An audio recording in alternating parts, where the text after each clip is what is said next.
আসসালামু আলাইকুম। HTML টিউটোরিয়ালের অষ্টম পর্বে আপনাদের স্বাগতম। আজ আমরা HTML দিয়ে ওয়েব পেজে ফর্ম তৈরি করা শিখব। ওয়েব পেজে ফর্ম তৈরি করা হয় ইউজারের কাছ থেকে তথ্য সংগ্রহের জন্য। ওয়েবসাইট ব্যবহার করার সময় আমরা বিভিন্ন ধরনের ফর্ম দেখি। যেমন আমরা যদি একটি ওয়েবসাইট ব্রাউজ করি, এটা আমার তৈরি করা একটি অনলাইন শপিং ওয়েবসাইট। আমরা ক্রিয়েট অ্যাকাউন্টে ক্লিক করি। এখানে একটি ফর্ম ব্রাউজারে প্রদর্শিত হচ্ছে, যেটা হচ্ছে রেজিস্ট্রেশন ফর্ম।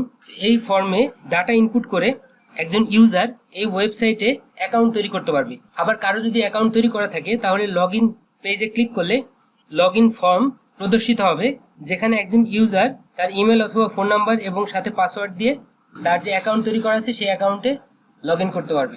আবার আরেক ধরনের ফর্ম যেটা হচ্ছে কন্টাকাস ফর্ম। এই ফর্মে নাম, ইমেল, ফোন, সাবজেক্ট এবং মেসেজ লিখে একজন ব্যবহারকারী ওই ওয়েবসাইটের কর্তৃপক্ষের সাথে যোগাযোগ করতে পারবে। ফর্ম ট্যাগের সাহায্যে ফর্ম তৈরি করা হয়, কিন্তু ফর্মে ডাটা ইনপুট করার জন্য কতগুলো ইনপুট এলিমেন্ট ব্যবহার করা হয়। এখানে যে ইনপুট এলিমেন্টগুলো দেখা যাচ্ছে, শুরুতে এই নাম লেখার জন্য যে ফিল্ডটি দেখা যাচ্ছে একে বলা হয় টেক্সট ফিল্ড, অথবা আমরা বলতে পারি টেক্সট বক্স। এখানে আমি যাই লিখি না কেন সেটা এক লাইনে লিখতে পারবো। এরপর মেসেজ লেখার জন্য যে ইনপুট ফিল্ডটা দেখা যাচ্ছে একে বলা হয় টেক্সট এরিয়া। এছাড়া আরো কিছু ইনপুট ফিল্ড আছে। আমরা ক্রিয়েট অ্যাকাউন্ট মেনুতে ক্লিক করি। এখানে ফুল নেম লেখার জন্য যে ইনপুট ফিল্ড এটা হচ্ছে টেক্সট ফিল্ড। এখানে জেন্ডার সিলেক্ট করার জন্য যে বাটনগুলো দেখা যাচ্ছে এদেরকে বলা হয় রেডিও বাটন। এছাড়া নিচে বার্থ ইয়ার সিলেক্ট করার জন্য যে মেনু লিস্টটা দেখা যাচ্ছে তাকে বলা হয় কম্বো বক্স। এছাড়াও একে আমরা পপ আপ মেনু বলতে পারি অথবা স্ক্রলিং লিস্ট বলতে পারি। শেষে প্রাইভেসি পলিসি এবং টার্মস কন্ডিশন এগ্রি করার জন্য যে টিকমার্ক দেওয়ার অপশনটা আছে একে বলা হয় চেক বক্স। এবং একেবারে শেষে ফর্ম সাবমিট করার জন্য সাবমিট বাটন। এটাও একটি ইনপুট এলিমেন্ট। এর কাজ হচ্ছে শুধুমাত্র ফর্মটিকে সাবমিট করে দেওয়া। তো চলুন আমরা প্র্যাকটিক্যালি শুরু করি। ফর্ম তৈরি করার জন্য আমাদেরকে ফর্ম ট্যাগ ব্যবহার করতে হবে।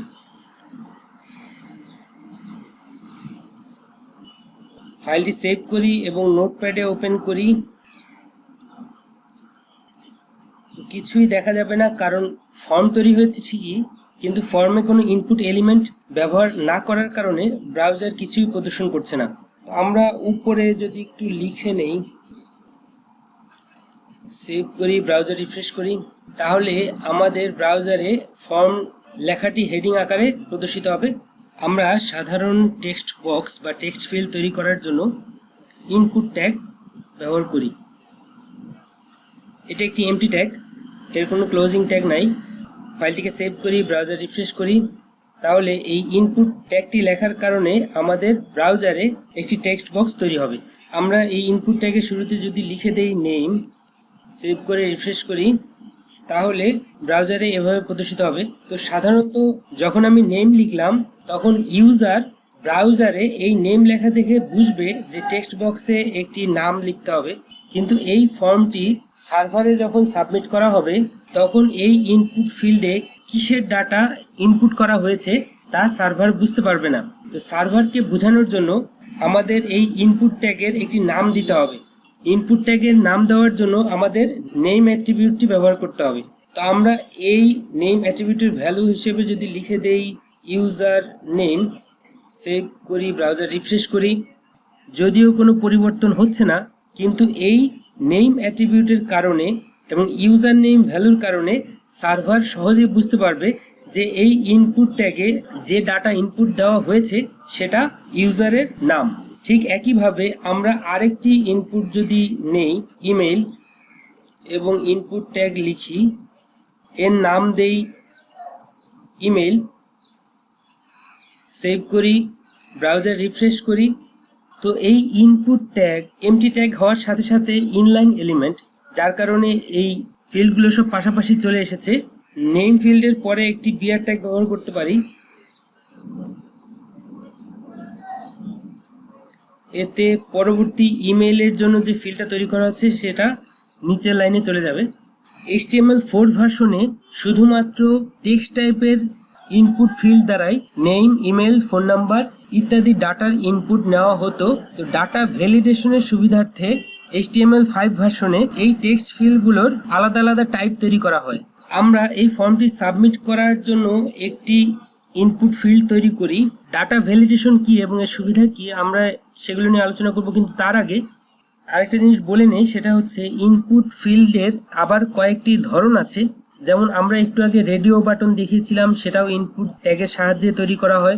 আমরা চেক বক্স দেখিয়েছিলাম, যেটা ইনপুট ট্যাগের সাহায্যে তৈরি করা হয়। আমরা যে সাবমিট বাটন দেখিয়েছিলাম, সেটাও ইনপুট ট্যাগের সাহায্যেই তৈরি করা হয়। আমরা যে নর্মালি টেক্সট লিখছি, এটাও ইনপুট ট্যাগের সাহায্যেই তৈরি করা হয়। তো এই যে ট্যাগের ভিন্নতা, যে এক একটা আলাদা আলাদা কাজের জন্য এক ধরনের ইনপুট ট্যাগ ব্যবহার করছি, এই ধরনটা বোঝানোর জন্য ইনপুট ট্যাগের ভেতরে আমরা একটি অ্যাট্রিবিউট লিখি যার নাম হচ্ছে টাইপ, এবং এই টাইপ অ্যাট্রিবিউটের মধ্যে আমরা লিখে দেই টেক্সট। ঠিক একইভাবে আমরা এখানেও লিখতে পারি টাইপ ইকুয়াল টু টেক্সট, এবং এরপরে ডাটাটা সাবমিট করার জন্য আমরা আরেকটি সাবমিট বাটন তৈরি করব, যেটা ইনপুট ট্যাগের সাহায্যে input type equal to submit. এখন ফাইলটি সেভ করি এবং ব্রাউজার রিফ্রেশ করি, তাহলে আমাদের এই ফর্মটি সাবমিট করার জন্য একটি সাবমিট বাটন তৈরি হয়ে যাবে। তবে আমরা যদি সাবমিট কোয়েরি এই লেখাটির জায়গায় অন্য কিছু লিখতে চাই, বা আমরা শুধু সাবমিট কথাটি লিখতে চাই, তাহলে আমাদের যেটা করতে হবে, ইনপুট ট্যাগের টাইপ অ্যাট্রিবিউটের পরে আরেকটি অ্যাট্রিবিউট লিখতে হবে ভ্যালু, এবং ভ্যালুর মান আমরা যদি লিখে দেই সাবমিট, সেভ করি, ব্রাউজার রিফ্রেশ করি, তাহলে সাবমিট বাটনে শুধুমাত্র সাবমিট লেখাটি দেখা যাবে। এখানে আমরা ভ্যালুতে যা লিখবো আমাদের বাটনেও তাই দেখা যাবে। আমরা যদি এখানে লিখি সাবমিট এ, সেভ করে ব্রাউজার রিফ্রেশ করি, তাহলে সাবমিট এ লেখাটি দেখা যাবে। আমরা ইনপুট ট্যাগের এই ভ্যালু অ্যাট্রিবিউটের ভেতরে যা লিখবো সাবমিট বাটনেও তাই দেখা যাবে। এখন আসি HTML4 ভার্সনে ইনপুট ট্যাগে টাইপ অ্যাট্রিবিউটে শুধুমাত্র টেক্সট দিয়ে নেম, ইমেল, ফোন নাম্বার ইত্যাদি ডাটা ইনসার্ট করা হতো। এতে ডাটা ভ্যালিডেশন বা ডাটার বৈধতা, বা এটাকে সহজ ভাষায় বললে যে ইউজার যে ইমেইলের ফিল্ডে ইমেইলই লিখছে, সেটা বোঝার কোনো উপায় ছিল না। যেমন আমরা যদি এখানে লিখি নেম এ এবং ইমেল বি এবং সাবমিট করি, তাহলে ফর্মটা কিন্তু সাবমিট হয়ে যাচ্ছে।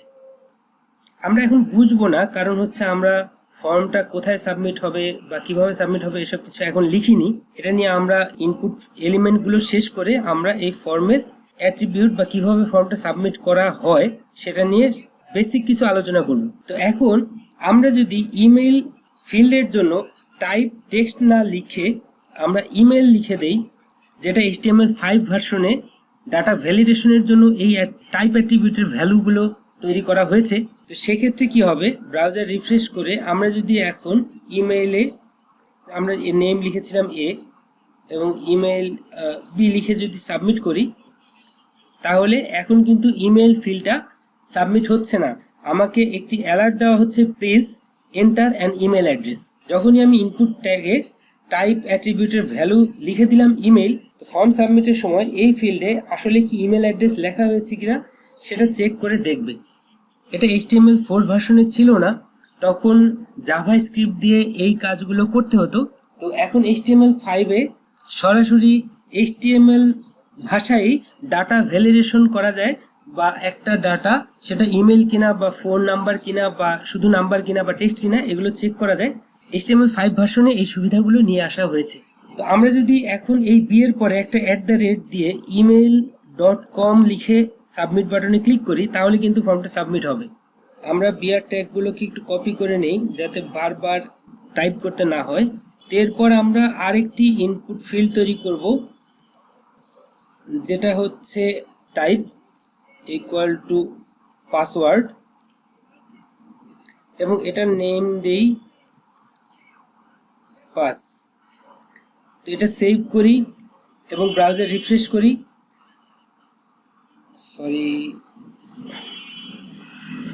এখানে আমাদের বিআর ট্যাগটা ব্যবহার করতে হবে, আর এটা যে পাসওয়ার্ড ফিল্ড সেটা ইউজারকে বোঝানোর জন্য পাসওয়ার্ড লিখে দিতে হবে। সেভ করি, ব্রাউজার রিফ্রেশ করি, তো আমাদের পাসওয়ার্ডের একটি ফিল্ড তৈরি হবে। এখন টাইপ পাসওয়ার্ড হওয়ার সুবিধা হচ্ছে এই পাসওয়ার্ড ফিল্ডে আমরা যখন কোনো কিছু লিখব তখন বুলেট সাইন আসবে। তো এরপরে আমরা যাচ্ছি যে ইউজার একটি টেক্সট এরিয়ার ভেতরে তার বাসার ঠিকানাটা লিখবে। তো তো এর জন্য আমাদের যেটা করতে হবে সেটা হচ্ছে আমরা একটি ট্যাগ লিখব যার নাম হচ্ছে টেক্সট এরিয়া। এই টেক্সট এরিয়া ট্যাগটি কন্টেইনার ট্যাগ, সুতরাং এর ক্লোজিং ট্যাগ থাকবে এবং এর সাথে আমরা লিখতে পারি অ্যাড্রেস ডাটা। ফাইলটিকে সেভ করি, ব্রাউজার রিফ্রেশ করি। ইউজারের ঠিকানা লেখার জন্য একটি টেক্সট এরিয়া ফিল্ড তৈরি হবে। টেক্সট এরিয়ার সুবিধা হচ্ছে টেক্সট এরিয়াতে একাধিক লাইনে ডাটা ইনপুট করা যায় এবং চাইলে টেক্সট এরিয়াটার আকার বড় করে নেওয়া যায়। তো এরপর আমরা ইউজার কি মেল না ফিমেল সেটা জানার জন্য রেডিও বাটন তৈরি করব। রেডিও বাটন তৈরি করার জন্য ইনপুট ট্যাগ ব্যবহার করতে হবে এবং এর টাইপ লিখে দিতে হবে রেডিও এবং এর নাম দিতে পারি জেন্ডার বা জেন। এরপরে লিখে দিতে পারি মেল এবং সাথে আরেকটি ফিল্ড তৈরি করি এবং এখানে লিখে দেই ফিমেল। এখন আমাদের এখানে অতিরিক্ত একটা কাজ করতে হবে, সেটা হচ্ছে রেডিও বাটনে যেহেতু আচ্ছা আমরা এটা সেভ করি, ব্রাউজার রিফ্রেশ করি, তাহলে আমাদের মেল অথবা ফিমেল সিলেক্ট করার জন্য রেডিও বাটন তৈরি হবে। আমরা যদি একই নামে একাধিক রেডিও বাটন তৈরি করি তাহলে সেগুলো একটি গ্রুপের ন্যায় কাজ করবে এবং এই গ্রুপ থেকে যে কোনো একটি বাটন সিলেক্ট করা যাবে। যেমন আমরা এখানে হয় মেল অথবা ফিমেল সিলেক্ট করতে পারবো। যখনই আমরা ফিমেল সিলেক্ট করব সাথে সাথে মেলটা আনমার্ক হয়ে যাবে, আবার যদি আমরা মেল সিলেক্ট করি তাহলে ফিমেল আনমার্ক হয়ে যাবে। এখন আমরা যদি দুইটাই সিলেক্ট করতে চাই তাহলে আমাদের যেটা করতে হবে ইনপুট ফিল্ডের নাম আলাদা আলাদা লিখে দিতে হবে। যেমন আমরা প্রথমটার জন্য লিখতে পারি 1, পরেরটার জন্য লিখলাম জেন 2 এবং ফাইলটিকে সেভ করে ব্রাউজার রিফ্রেশ করি। তাহলে এখন কিন্তু আমরা মেল ইনপুটের সাথে সাথে ফিমেল ইনপুটটাও সিলেক্ট করে দিতে পারবো। কিন্তু আমরা যদি চাই যে সবগুলো রেডিও বাটন থেকে শুধুমাত্র একটি বাটন সিলেক্ট করতে, তাহলে আমাদের যেটা করতে হবে সবগুলো রেডিও বাটনের নাম একই লিখে দিতে হবে এবং এরপর যদি রিফ্রেশ করি এবং এখন আমরা সিলেক্ট করি তাহলে যে কোনো একটি রেডিও বাটন সিলেক্ট হবে। যেহেতু রেডিও বাটনে আমরা কোনো ডাটা লিখতে পারছি না, তাহলে সার্ভারকে আমি কিভাবে বুঝাবো যে এই রেডিও বাটনটা মেইল ডাটার জন্য? তো সেজন্য আমাদের যেটা করতে হবে, মেইলের জন্য আমরা যে রেডিও বাটনটা লিখেছিলাম, যে ট্যাগটা লিখেছিলাম, সেখানে আমাদের আরেকটি অ্যাট্রিবিউট লিখতে হবে ভ্যালু এবং সেই ভ্যালুর অ্যাট্রিবিউটের মান লিখে দিতে হবে মেইল। আবার ফিমেলের জন্য ঠিক একইভাবে ভ্যালু ইকুয়াল টু ফিমেল। এটা সেভ করে ব্রাউজার রিফ্রেশ করি। যদিও ব্রাউজারে কোনো পার্থক্য দেখা যাচ্ছে না, এই ফর্মটাকে সাবমিট করা হবে। মেইল রেডিও বাটনে যদি ক্লিক করা হয় বা মার্ক করা হয় তাহলে সার্ভার এই মেল রেডিও বাটনের জন্য ভ্যালু পাবে মেইল। এবার আমরা শিখব ড্রপ ডাউন মেনু বা কম্বো বক্স কিভাবে তৈরি করতে হয়। ড্রপ ডাউন মেনু বা কম্বো বক্স তৈরি করার জন্য সিলেক্ট ট্যাগটি ব্যবহার করা হয়। সিলেক্ট ট্যাগ একটি কন্টেইনার ট্যাগ, তো এর ক্লোজিং থাকবে। তো আমরা ফাইলটিকে সেভ করে ব্রাউজার রিফ্রেশ করি।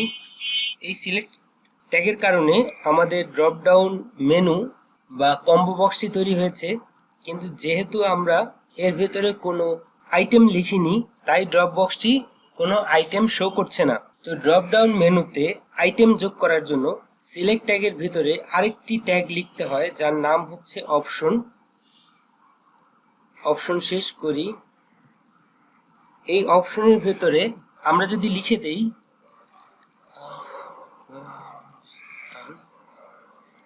এবং তারপরে আরেকটি অপশন তৈরি করি, এখানে লিখলাম বাংলাদেশ। আরেকটি অপশন তৈরি করি, এখানে লিখলাম, আমরা সেভ করি, ব্রাউজার রিফ্রেশ করি, তাহলে আমাদের কম্বো বক্সটি তৈরি হয়ে গেল, বা আমরা বলতে পারি ড্রপ ডাউন মেনু। আমরা এখানে 3টি আইটেম যোগ করেছি, যে 3টি আইটেম আমাদের এই মেনু লিস্টে দেখা যাবে এবং আমরা এর জন্য একটা নাম দিয়ে দিতে পারি। যেমন আমরা লিখে দিতে পারি কান্ট্রি এবং এটা সেভ করে ব্রাউজার রিফ্রেশ করি, তাহলে আমাদের কান্ট্রি সিলেক্ট করার জন্য একটি কম্বো বক্স বা ড্রপ ডাউন মেনু লিস্ট তৈরি হয়েছে। তো এখন ইউজারকে বোঝানোর জন্য আমরা তো এই ড্রপ ডাউন মেনুর বাম পাশে কান্ট্রি লিখে দিয়েছি, কিন্তু সার্ভারে যখন আমার এই ডাটাটা যাবে, সার্ভারকে বোঝানোর জন্য আমাদের এই অপশন ট্যাগের ভেতরে একটি অ্যাট্রিবিউট লিখতে হবে ভ্যালু, এবং ভ্যালুর মান আমরা সার্ভারকে যেভাবে বোঝাতে চাই বা আমরা যা লিখে বোঝাতে চাই সেটাই লিখব। যেমন আমি পুরো দেশের নামও লিখতে পারি, আমি চাইলে শুধু দেশের জন্য একটি কোডও লিখতে পারি।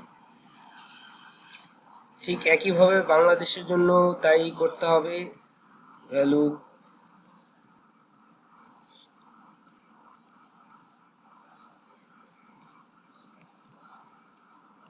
কেটে সেভ করে রিফ্রেশ করলেও ব্রাউজারে কোনো পরিবর্তন লক্ষ্য করা যাবে না। কিন্তু এখন যদি আমরা কোনো একটা দেশ সিলেক্ট করে ফর্ম সাবমিট করি, তাহলে ড্রপডাউন মেনুর যে কান্ট্রিটা আমরা সিলেক্ট করব সেই কান্ট্রির ভ্যালু সার্ভারের কাছে পৌঁছাবে, এবং আমরা অবশ্যই এই সিলেক্ট ট্যাগের একটি নাম দিয়ে দেব।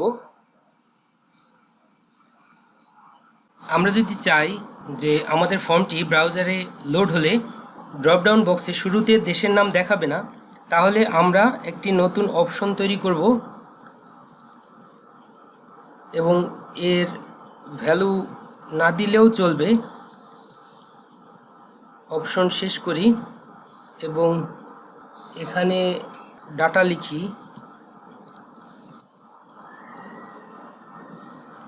কান্ট্রি। এখন আমাদের যেটা করতে হবে সেটা হচ্ছে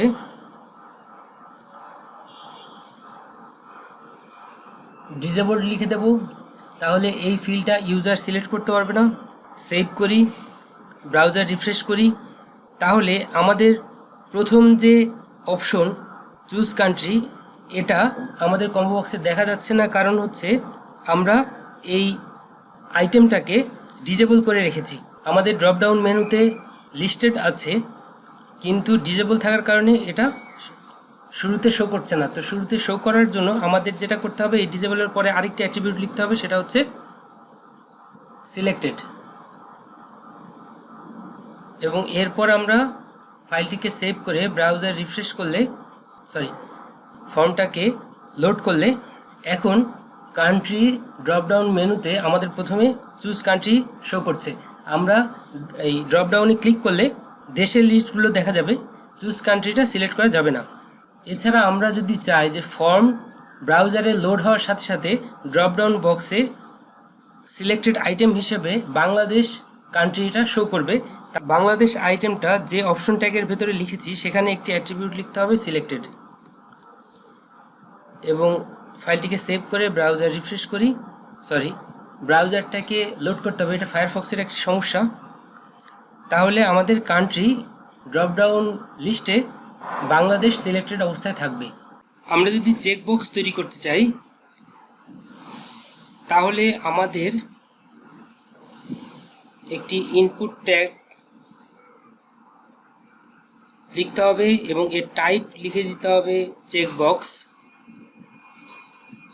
এবং আমরা তার নাম দিতে পারি টার্মস, এবং এরপরে আমরা লিখি I agree to the terms. ফাইলটি সেভ করি, ব্রাউজার রিফ্রেশ করি, তাহলে একটি চেকবক্স তৈরি হবে। যে চেকবক্সে টিক দিয়ে আমরা আমাদের যে টার্মস এগ্রি করতে বলা হয়েছে সেই টার্মসগুলোকে এগ্রি করতে পারি। সাধারণভাবে এই ফর্মটি যখন ব্রাউজারে লোড হয় তখন চেকবক্স আনচেকড অবস্থায় থাকে। তো আমরা যদি এই চেকবক্সটাকে চেকড অবস্থায় ব্রাউজারে লোড করতে চাই, তাহলে এই ইনপুট ট্যাগে একটি অ্যাট্রিবিউট লিখতে হবে চেকড। ফাইলটিকে সেভ করে ব্রাউজার রিফ্রেশ করি, তাহলে আমাদের চেকবক্সটি চেকড অবস্থায় প্রদর্শিত হবে। আমরা ব্রাউজার রিফ্রেশ না করে যদি ফর্ম রিসেট করতে চাই, তাহলে আমাদের ইনপুট ট্যাগ লিখতে হবে এবং তার টাইপ লিখে দিতে হবে রিসেট, এবং আমরা ফাইলটিকে সেভ করে ব্রাউজার রিফ্রেশ করলে আমাদের সাবমিট বাটনের পাশে রিসেট নামে একটি বাটন তৈরি হয়েছে। আমরা যদি ফর্মে কিছু লিখি, পাসওয়ার্ড দেই, ইমেল লিখি, রিসেট বাটনে ক্লিক করি, তাহলে ফর্মটি রিসেট হয়ে যাবে। এছাড়া সাধারণ কোনো বাটন তৈরি করতে চাইলে আমরা ইনপুট টাইপ ইকুয়াল টু লিখব বাটন এবং এর ভ্যালু লিখব এবং ফাইলটিকে সেভ করে রিফ্রেশ করি। তা আমাদের আরেকটি বাটন তৈরি হয়েছে, কিন্তু এই বাটন ফর্মটিকে সাবমিট করবে না। এই বাটনটিকে দিয়ে ফর্মটিকে সাবমিট করাতে হলে জাভাস্ক্রিপ্ট ব্যবহার করতে হবে। এছাড়া আমরা বাটন ট্যাগ ব্যবহার করেও বাটন তৈরি করতে পারি। তা আমরা যদি বাটন ট্যাগ লিখি এবং বাটন ট্যাগ শেষ করি এবং এর ভিতরে কিছু একটা লিখে দেই এবং ফাইলটিকে সেভ করে ব্রাউজারে রিফ্রেশ করি, তাহলে এই বাটন ট্যাগের মাধ্যমে আমরা বাটন তৈরি করতে পারি। এখন ফর্ম ট্যাগের অ্যাট্রিবিউট নিয়ে আলোচনা করব। HTML হচ্ছে ফ্রন্ট এন্ড ভাষা। HTML ফর্মের ডাটাগুলো প্রসেস করে ওয়েব পেজের ডাটাবেজে সংরক্ষণ করতে পারে না। ফর্ম থেকে নেওয়া ডাটাগুলো প্রসেস করে ডাটাবেজে রাখার জন্য ব্যাকএন্ড ভাষার প্রয়োজন হয়। এই ব্যাকএন্ড ভাষার মধ্যে PHP, ASP ইত্যাদি ভাষা রয়েছে। ফর্মের ডাটাগুলো HTML ফাইলটি ব্যাকএন্ড কোনো ভাষা দিয়ে তৈরি ফাইলে পাঠায় এবং সেই ব্যাকএন্ড ফাইলটি হতে পারে সেটা PHP বা ASP। সেই ফাইলটি ডাটাগুলোকে প্রসেস করে ডাটাবেজে সংরক্ষণ করে। তো আমরা যেহেতু আমাদের টিউটোরিয়ালে বেসিক HTML নিয়ে আলোচনা করছি, তো আমরা এখানে ব্যাকএন্ড কোনো ভাষায় তৈরি ফাইলের কাছে পাঠাবো না। আমরা HTML দ্বারাই আরেকটা ফাইল তৈরি করব এবং সেই ফাইলের কাছে আমাদের ফর্মটিকে সাবমিট করব। এটা করার জন্য ফর্মে একটি অ্যাট্রিবিউট লিখতে হবে অ্যাকশন। এই অ্যাকশন অ্যাট্রিবিউটের ভ্যালু হিসেবে ওই ফাইলের ঠিকানাটা দিয়ে দিতে হবে যে ফাইলে আমরা ডাটাগুলো পাঠাবো। তার আগে আমরা নতুন একটি ফাইল তৈরি করে নেই। এই ফাইলটির নাম দেই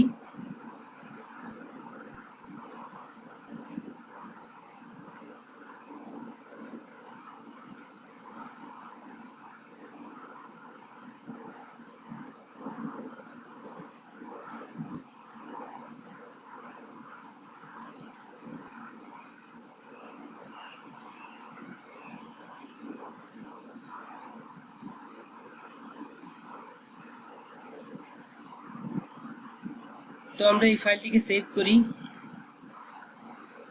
আমাদের প্রজেক্ট 8 ফোল্ডারে, যেখানে ক্রিয়েটিং ফর্ম নামে আমরা ফাইলটি তৈরি করেছিলাম। এখানে আমরা আরেকটা ফাইল তৈরি করব, ফর্ম submitted.html। তো আমরা ফাইলটিকে সেভ করলাম।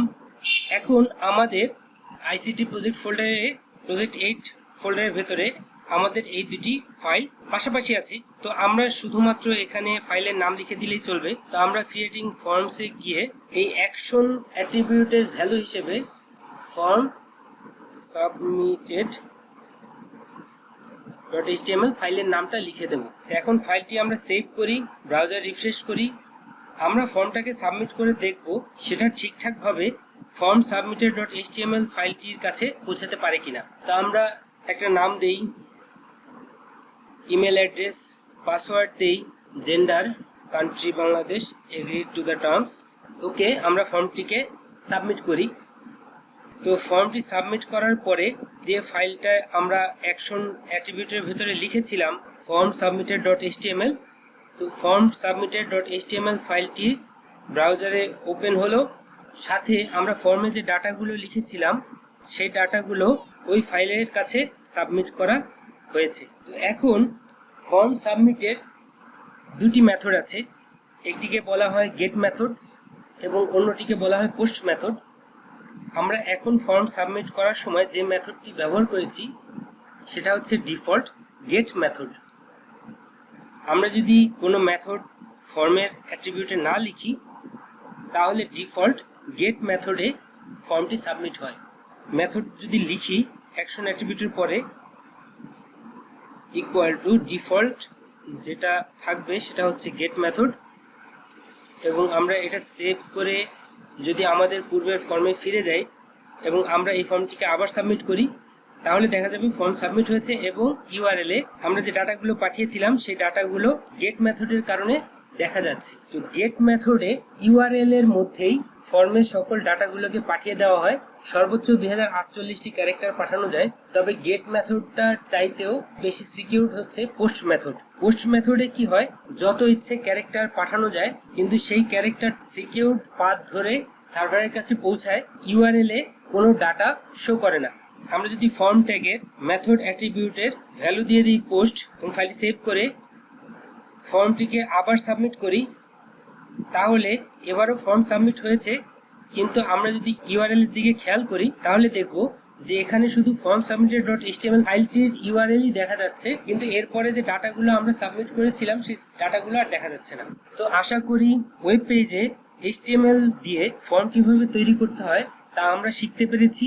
এই টিউটোরিয়াল দেখে কোথাও যদি বুঝতে কোনো সমস্যা হয় তাহলে দয়া করে কমেন্ট করে জানাবেন। টিউটোরিয়ালটি ভালো লাগলে লাইক করবেন। পরবর্তী টিউটোরিয়ালগুলির নোটিফিকেশন পাওয়ার জন্য চ্যানেলটি সাবস্ক্রাইব করে রাখুন। পাশে থাকা বেল আইকনটি ক্লিক করে দিবেন। আজ এই পর্যন্তই, ধন্যবাদ।